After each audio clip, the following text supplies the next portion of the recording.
Bike ತೊಗೊಂಡು 1 ವರ್ಷ ಆಯಿತು ಅಷ್ಟೇ. ಆಲ್ರೆಡಿ ಏನು ಕಂಡೀಷನ್ ಆಗಿದೆ ಅಂತ ನೀವು ನೋಡ್ಬೋದು. ಹಂಗೋ ಹಿಂಗೋ ನಮ್ಮ ಲಕ್ ಚೆನ್ನಾಗಿತ್ತು ಅನ್ಸುತ್ತೆ. ಬೆಳಗ್ಗೆ ಬ್ಯಾಟ್ರಿ ಶಾಪ್ ಓಪನ್ ಇತ್ತು, ಸೊ ಬಂದು ಜಂಪ್ ಸ್ಟಾರ್ಟ್ ಮಾಡ್ಕೊಟ್ರು ಪಾಪ. Times I feel T K ಅಣ್ಣ ವಾಸ್ ರೈಟ್. ಬೇರೆ ಗಾಡಿಗಳಿಗೆ ಕಂಪೇರ್ ಮಾಡಿದ್ರೆ ರಾಯಲ್ ಎನ್ಫೀಲ್ಡ್ ಗಾಡಿಗಳು ಮೆಕ್ಯಾನಿಕ್ ಹತ್ರ ಜಾಸ್ತಿ ಹೋಗುತ್ತೆ. ಅವರು ಈ ಗಾಡಿಗಳನ್ನ ರಿಪೇರಿ ಮಾಡಿ ಮಾಡಿ ಮಾಡಿ ಮಾಡಿ ಮಾಡಿ ಮಾಡಿ ಮಾಡಿ ಮಾಡಿ ಮಾಡಿ ಮಾಡಿ ಮಾಡಿ ಎಕ್ಸ್ಪೀರಿಯನ್ಸ್ ಬಂದ್ಬಿಟ್ಟಿರುತ್ತೆ. ಫೈನಲಿ ಜಂಪ್ ಸ್ಟಾರ್ಟ್ ಮಾಡ್ಕೊಟ್ರು. ಹಂಗೋ ಹಿಂಗೋ ಗಾಡಿ ಆಫ್ ಮಾಡಿದಿರಾ ಕೊನೆಗೂ ಬಂದ್ವಿ ನಮ್ಮ OG ಸರ್ವಿಸ್ ಸೆಂಟರ್ ನಾಗರಬಾವಿಗೆ ಫಸ್ಟ್ ಇಯರ್ದು ಸರ್ವಿಸ್ ಮಾಡಿಸೋದಕ್ಕೆ. 1 ವರ್ಷ ಏನೋ ಕಂಪ್ಲೀಟ್ ಆಗೋಯ್ತು, ಬಟ್ 10,000 ಕಿಲೋಮೀಟರ್ ಅಂತೂ ಕಂಪ್ಲೀಟ್ ಮಾಡೋಕ್ಕೆ ಆಗಿಲ್ಲ. ಗಾಡಿ ತೊಗೊಂಡಾಗಿಂದ ಇಲ್ಲೇ ಸರ್ವಿಸ್ ಮಾಡಿಸಿರೋದು. ನೀಟಾಗಿ ಸೂಪರಾಗಿ ಮಾಡ್ಕೊಡ್ತಾರೆ. ಆರಾಮಾಗಿ ಕುತ್ಕೊಂಡು ಚಿಲ್ ಮಾಡ್ಬೋದು, ಏನು ಯೋಚನೆ ಇರಲ್ಲ.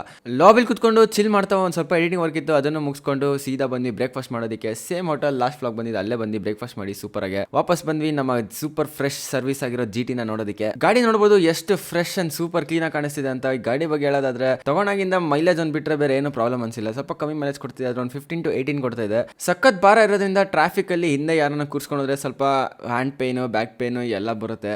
ಬಟ್ ದೆನ್ ಈ ಗಾಡಿ ತಗೊಂಡೋ ಖುಷಿ, ಆ ಪವರು ಎಲ್ಲ ಸಖತ್ತಾಗಿ ಕೊಡ್ತಿದೆ, ಏನು ಪ್ರಾಬ್ಲಮ್ ಇಲ್ಲ. Touch wood. ಬಿಲ್ ಬಂದು ಸೇಮ್ ಫಸ್ಟ್ ಸರ್ವಿಸ್ ಎಷ್ಟಾಯ್ತೋ ಅಷ್ಟೇ ಆಗಿತ್ತು, 3,208 rupees ಆಗಿದೆ. ಏನು ಎಕ್ಸ್ಟ್ರಾ ಪ್ರಾಬ್ಲಮ್ ಇರಲಿಲ್ಲ, ಸೊ ಅಷ್ಟೇ ಆಯ್ತು. ಫುಲ್ ಟ್ಯಾಂಕ್ ಪೆಟ್ರೋಲ್ ಹಾಕ್ಸ್ಕೊಂಡು ಸೀದಾ ಹೊರಟ್ವಿ ಮನೆಗೆ. ಸಿಗೋಣ ಮುಂದಿನ ಮಿನಿ ಬ್ಲಾಗ್ ಅಲ್ಲಿ. ಬಾಯ್ ಬಾಯ್.